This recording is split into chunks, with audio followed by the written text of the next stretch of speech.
Hello again, everyone, and welcome to Chance Encounters, where we dive into the lives of some exceptional Trent alumni and other friends in the Trent community. I'm Stephen Stohn, Trent University Chancellor, and also a proud alumnus. And today's encounter is with Christopher Ward. Now, you may know Christopher as Canada's first VJ, the original host on MuchMusic. What you may not know, since songwriters often remain in the shadows, is that he is a very gifted songwriter and, in fact, has written one of the top 100 pop songs of all time. You may also not know that back in the day, in the mid-1960s, we were students together at Trent University. And together with Peter Northrop and a team of people I like to think of as a ragtag group of rebel misfits, we all founded Trent Radio. So we'll get into all of that, but first, may we respectfully acknowledge that we are on the treaty and traditional territory of the MuchMusic Anishinaabe. We offer our gratitude to the First Peoples for their care for and teachings about our earth and our relations. May we honor those teachings. Christopher Ward, welcome to the program. And let's just head right back into those days of yesteryear when we founded Trent Radio. And as I recall, we had absolutely no idea what we were doing. Stephen, it is a delight to be on Chance Encounters with you. This is fantastic, and we have a lot to talk about. So, Trent Radio being part of it, I'm glad that I was one of your misfits.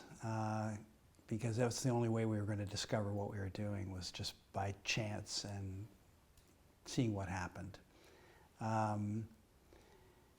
My recollection when we started, and please correct me if I'm wrong, was we sent out a survey to the student populace to determine what they wanted to hear on Trent Radio. And we received a very precise, mathematically calculated division of interests. 11% wanted documentary material. 0.5% wanted to know about mimes, and it just kind of went from there. But I think we actually followed it religiously. We didn't know what we were doing, so it was, in retrospect, a stupid thing to do, but we actually tried to replicate that survey entirely. So we had 11% jazz music, or whatever the percentage was. We would never do that today. We would know better. While we were at Trent, we didn't just work on Trent Radio. You in particular were very much a part of the Trent Folk Club, and you performed folk songs and country songs from back in the day as part of that, and I used to go there as well. There was people like Stan Rogers in the folk club. Yeah. But you and I, for some reason, decided that we would also perform at the folk club, only we did something a little bit different. We would perform Everly Brothers songs with high harmonies. Yeah, I think our medley was Bye Bye Love and Wake Up Little Susie, and great songs, but not what the folkies were expecting, for sure. But that led to us becoming friends and also deciding to write some songs together. And really, I don't know how we started writing our first songs together, but we did, and that really was the beginning of your career as a songwriter in some ways. Well, it's true. I learned more about songwriting from you in those early days than anywhere else, aside from just copying what I heard on the radio. And I think we probably wrote out of boredom and the fact that we couldn't afford to do anything else. And it just felt like a kind of free and romantic thing to do, to create music. And I don't know if I would have thought down the road enough to say I'd make a profession of it, but maybe there was the germ, the beginning, the hope that could be possible. Well, the songwriting did come a few years later, and actually I guess in some ways all the way through, but in the interim, with your radio background, you became the all-night disc jockey on a local radio station. Yes. And that, in turn, led to you on MuchMusic. How did that happen? Well, it's a pretty big jump in terms of years and things, but yeah, I was the all-night DJ on CKPT 1420, And you were literally the lone figure in the building in those days. So you had to read the news at the top of the hour, and you would have to get a particularly long record on, also if you wanted to go to the bathroom, because you'd have to race out of the control room and into the newsroom, where this sort of, it's not a ticker tape machine, what do you call the teletype machine? Teletype, yeah. Used to spit out an hourly summary, and we called it the rip and read.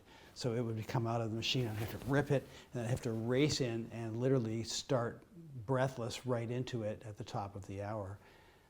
So it was good training for MuchMusic, which, as you may recall, was a pretty random place as far as broadcast standards were concerned. Everything was seat of the pants at Much, and I think in some ways it was more disciplined at CKBT because it was, an official chum radio station. But I think that some of the skills I acquired there, and also at Trent Radio, very much led to my Much experience. Well, and just immediately prior to the Much experience, in order to get a license to put MuchMusic on the air, they needed to figure out exactly what the format would be. So they used a trial, which was you in the all-night show on television on City TV. And you were right. Now, there couldn't have been very many videos back in those days. I think there were probably, not very many videos and not very many viewers. But it worked out. It was meant to be a prototype where they could take it to the CRTC and say, you should give us the license because we're already doing this, and this is what it's going to look like, if you can imagine. And given there was some pretty stiff competition, it was maybe that's one of the reasons why they got the license. Yes, it seemed to work, but as you say, not too many people were watching at 3 o'clock in the morning. So you actually started to invent some characters, and you brought friends on, like Mike Myers and others, and would do some absolutely hilarious comedy sketches, knowing that probably no one was watching. Well, our assumption was that no one was watching, and yeah, well, I had been in Second City for the touring company for about a year or so prior to getting the gig at City TV, and yeah, all the people that I worked with, like Ron James, came down and did this wonderful character, and Mike became known as my cousin Wayne, which was the Wayne Campbell character from Wayne's World, and that was the first time that he did it on TV. And his whole idea was that he would come in and completely disrupt my show. I think the only thing that made it legitimate was the fact that he apparently had saved me from a fight and I owed him, so I had to allow him to come down and be on the show. But we would do things like, there would be an interview with a musician who would be, in the set, and Mike would just stumble on the set, and it's like, hey, dude, all right, how are you, man? I know your music, right? And the guy would be like, excuse me? Show me how you do that diddle-a-diddle-a-diddle on the guitar. I love that, right? And people just, I think there was a moment people going, who is this guy? Is this really Christopher's cousin? So yeah, we broke reality a bit.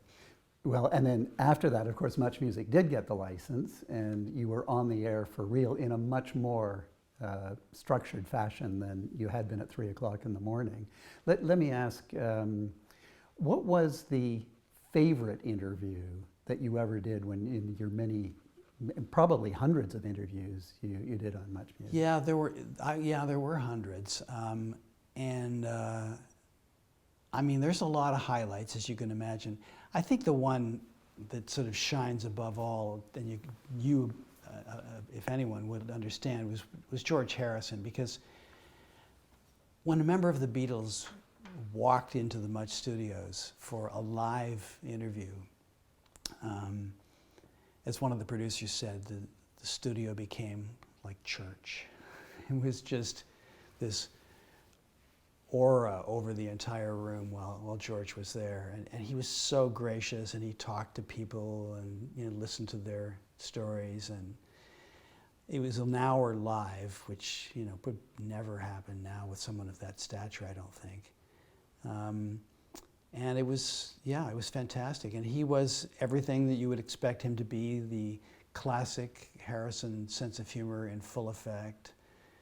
he was talking about when they did Tomorrow Never Knows and where they were experimenting technologically. He went, yeah, we were sort of avant-garde a clue, He would say things like that. And the funniest moment, which went viral and has been played millions of times, just before the interview, I'd read something that Paul McCartney was considering doing an album of outside songs, specifically of John Lennon's songs, including Beautiful Boy, one of Lennon's most beautiful solo recordings. And so I knew this, and I said to George, so have you heard about this? And he looked at me and he went, Paul? I said, yeah. Well, maybe he doesn't have any good ones of his own then. I remember thinking, I just sort of paused. Well, now we've got that on tape. And it was kind of immortalized. The best moment for me in terms of the Harrison Whit was a private moment at the end of the interview, and we're standing around and we're looking at the room. And if you remember watching Much in those days, it was really chaotic. It was just constant people moving to and fro through the shot, and phones ringing, and people yelling, and just eating, and craziness was happening at all times. And he stood there and he sort of nodded sagely and went, this is a bit of a casual program.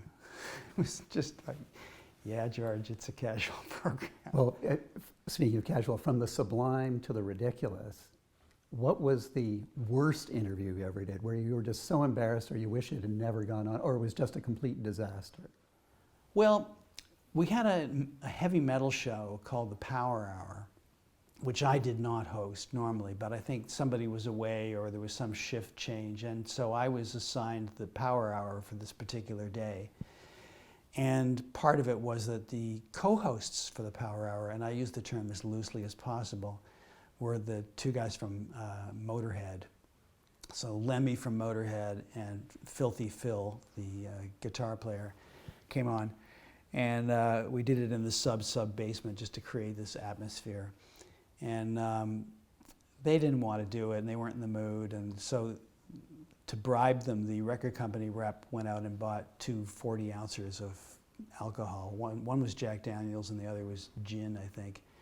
So Lemmy started into his Jack at the beginning of this 1-hour interview. Well, basically by the end of it, those 40 ounces were pretty much empty. And the interview just went completely to hell in a handbasket. But the best part was that I had to give away a life-size poster of Motorhead. So I'm unraveling this thing, and they're carrying on, and I get it up full. And so I say, yes, so you too, if you're a Motorhead fan, here it is, this is the life-size, and I'm going to get the boys to sign it. And they come over from opposite sides and start eating the poster. And they literally consumed a good portion of this life-size poster before I had the chance to give it away. So, yeah. That's cool. Well, sticking with MuchMusic, but actually I'll go back in time a little bit. A memory of mine, on August 16th, 1977, I was at a Blue Jays game, and there was a rain delay.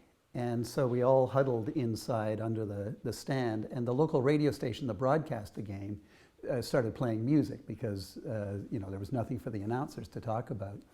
And we were sort of biding our time. We thought the game would start again, and I suddenly realized that the music they were playing was entirely Elvis Presley songs.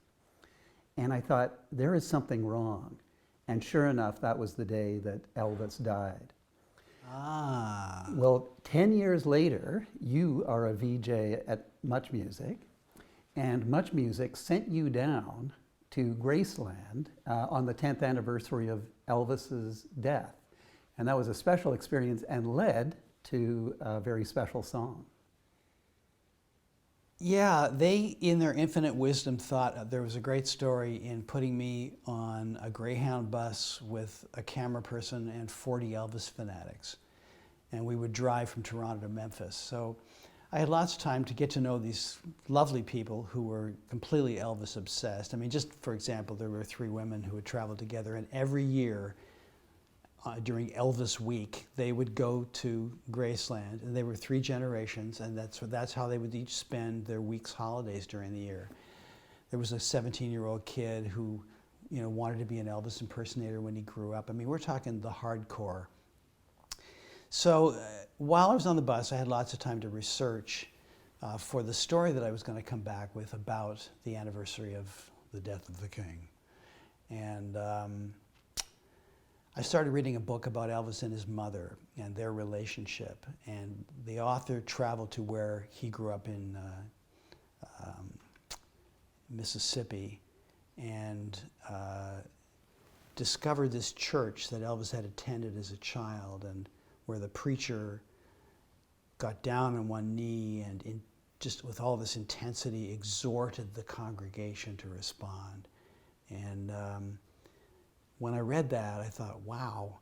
And I always kept a notebook as a songwriter. I still do. I mean, you kind of have to gather the bits and bytes or they get lost. And I wrote down a new religion that'll bring you to your knees. And with songwriting, for me, all you need is one line that becomes like the doorway to the rest of the song. And that just, it unlocks where the song should go. You still have to do the work. You have to do the labor. And in this case, was actually kind of a labor-intensive song because there was a lot of research in it. And that's not typical. I mean, some writers, I guess, do, but for me, it wasn't something that I'd done much before. And out of all those little bits and pieces that I collected, including that one phrase, that's where the song Black Velvet came from. Well, and then, so you've got the lyric ideas. Yeah. How did you come up with a melody for it? Do you want me to show you? Yeah. I just happen to have a guitar here. Black Velvet's written around the shuffle groove, which is one of the most ancient grooves of all time. If I can take a little tangent, I met up with a very famous arranger, Paul Buckmaster, who did all the early Elton John records. And enormous arranger. He's done so many records. Yeah, and we were working with him, and he said, Christopher, the shuffle groove actually originated on the veld in Africa, and it represented the sound of the impala rubbing their horns together in a rhythmic fashion. So it was like, oh. And I thought I was just going dun dun dun dun dun dun, which is what exactly the shuffle groove is, right? And I think probably for a good 5 or 6 months, I drove my neighbors below me bananas, because when you're writing a song and you're obsessed with it and trying to figure it out, you spend a lot of time doing the same thing over and over and over again. And so it was just a lot of kind of daydreaming and, playing this groove. And then I added to it one little embellishment, which was...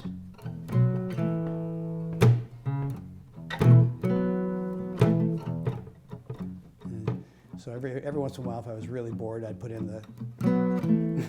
if I was really bored, I'd put in the... And that proceeded along. And the verse is all one chord. It literally doesn't do anything. It doesn't go anywhere. It takes no tangents. There's no relief. It's just F sharp minor. Mississippi, in the middle of a dry spell, Jimmy Rogers on the Victrola up high. Mama's dancing, she got baby on her shoulder. The sun is setting like molasses in the sky. So that's the first bit. And like for me, I always love those Southern songs where you can just picture exactly where you are and what time of day it is and what the weather is. Like, songs like Ode to Billy Joe, where the first line is, it was the 3rd of June, another sleepy, dusty Delta day. It's like, yeah, I know exactly how I feel. And I wanted to write one of those, so that's where that opening line came from, Mississippi in the middle of a dry spell.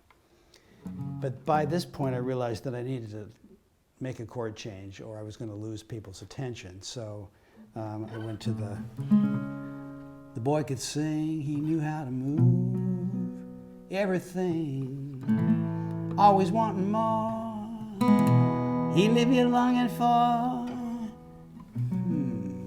I needed a chorus, so that's when I decided to get kind of fancy, which is usually a huge mistake when you're songwriting.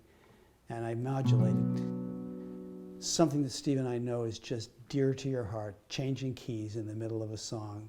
is, I know, one of your fondest moments. It's a right? true art form. It's a true art form. Well, I was briefly a practitioner of it. So we modulate to the chorus, which is black velvet and that little boy's smile, black velvet and that slow southern sound. And here's the line that I started it with.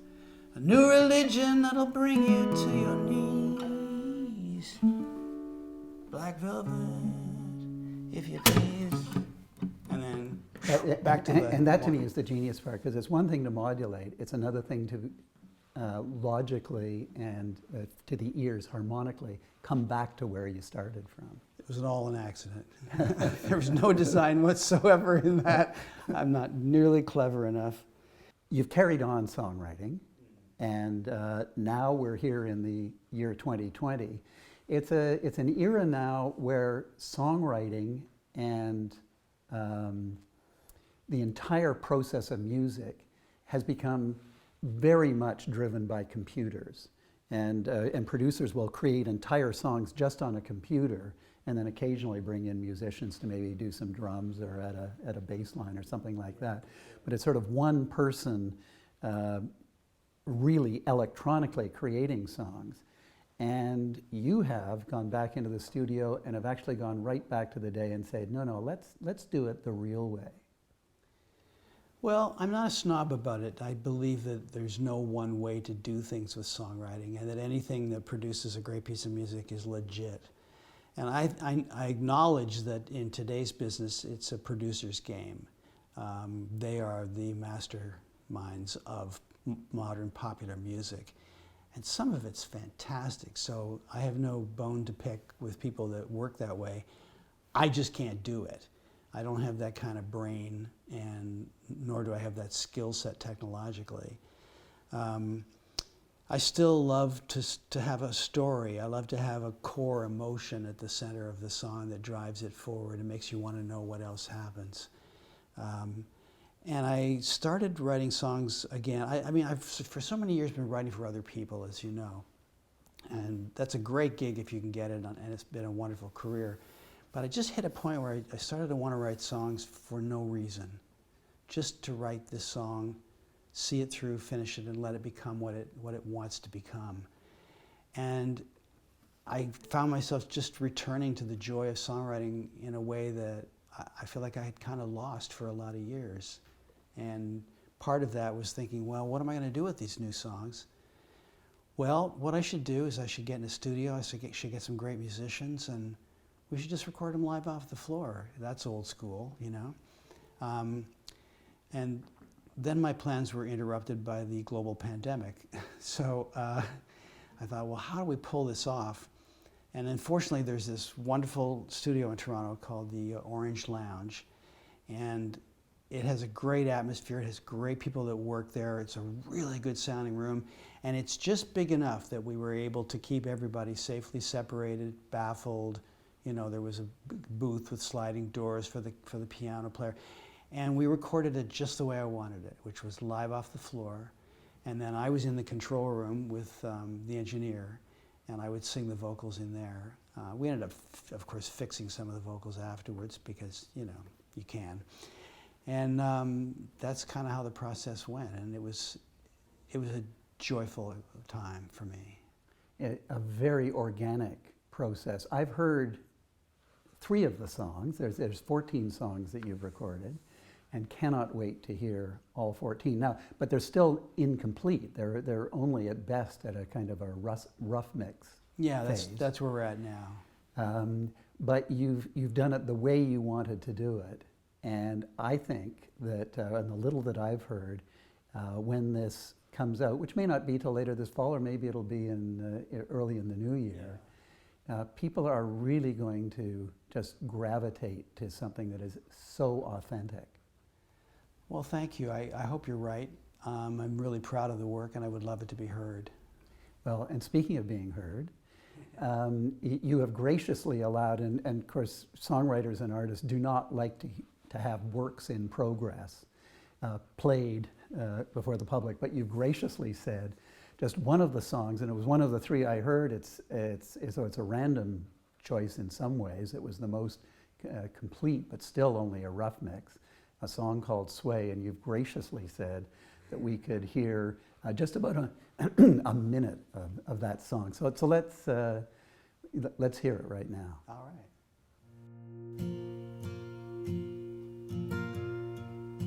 I love it when we just sway in the last light of the day. 'Cause when we're swaying right in time, I feel your heart fold into mine. Yeah, your eyes confess what my words just guess. Yeah, you say it all with a simple show of tenderness. I love it when we just sway and watch the evening shadows play. 'Cause when you're swaying next to me, that's as sweet as life can be. Yeah, I want to hear more. more. Oh, good. Leave them wanting more, right? Well, speaking of leaving them wanting more, I could carry on talking with you, and over the years, of course, we've talked a lot together. I could carry on talking with you forever. Same here, my friend. But this does bring us to the end of this week's encounter here on Chance Encounters. Thank you so much, Christopher. Oh, my pleasure, Stephen. Thanks for having me. Yeah. And thank you, everyone at home, for joining us. And I hope you'll come back very soon for future episodes of Chance Encounters as we encounter other exceptional Trent alumni and friends. Now, Christopher, when you and I did perform together back in cafes or clubs, we used to end each evening by playing the Roy Rogers and Dale Evans song, Happy Trails. So I think it's only appropriate that I wish you and everyone at home happy trails to you until we meet again. Goodbye for now.